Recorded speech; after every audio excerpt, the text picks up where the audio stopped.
Hello everybody, it's our last day in China. It's been a great trip. Kunming in Yunnan, Nanning in Guangxi. Cities about 800 kilometers apart, and we've traveled between them on the high-speed train at maximum speed 250 kilometers per hour. Absolutely smooth as silk. Fantastic. The investment in infrastructure in this part of China is incredible. These two provincial capital cities hold about 14 million people, and combined, the two provinces have a population of over 100 million. Our trip has been made more pleasurable by the great people we've met. People who've spoken very openly in our work meetings and been very pleasant in restaurants and hotels.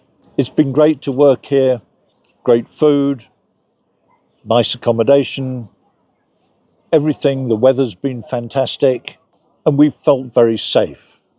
Kunming is an especially nice city. Shops, restaurants, great food, nightlife, and the weather is perfect. This is so-called the city of eternal spring.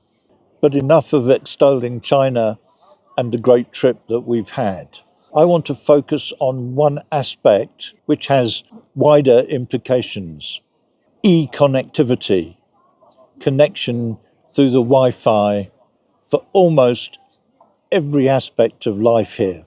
People depending for more or less everything on one smartphone, online, via Wi-Fi, and you hope you get a connection. No one uses cash money here.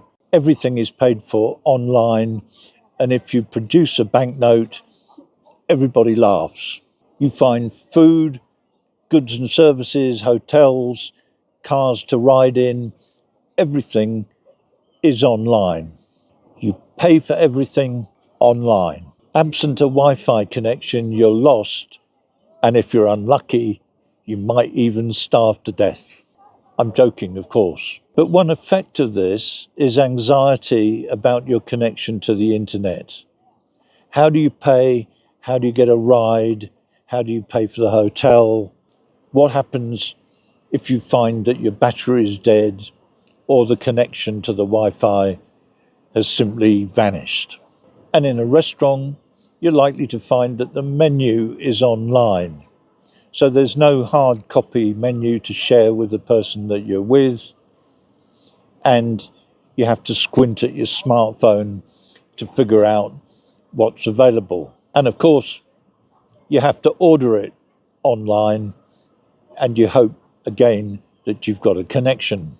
I don't know how the Chinese feel about this, but it causes me a great deal of stress. Okay, one real positive. You get around via car rides ordered online. Almost all of these cars are EVs. I'm an old-fashioned petrol head.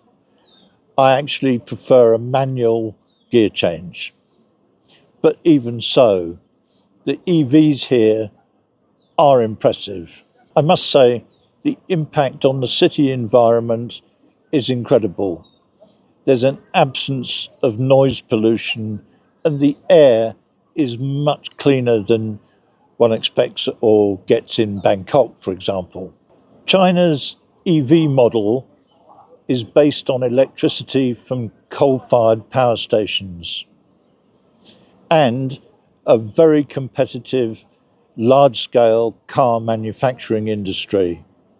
It's valued at around about $300 billion at the moment. And although some people have some doubts about it, I reckon the Chinese have got the right approach. They've balanced the benefits of decreased noise pollution, much cleaner cities, against the costs of producing the electricity. I'll leave it there, except for one thing. I've been overwhelmed by the sheer scale and size of things here. China is a continent in itself. Each of the 30 or so provinces is a country. They have their own dialects, they have their own cuisine, they have their own ways of doing things within the overall state system.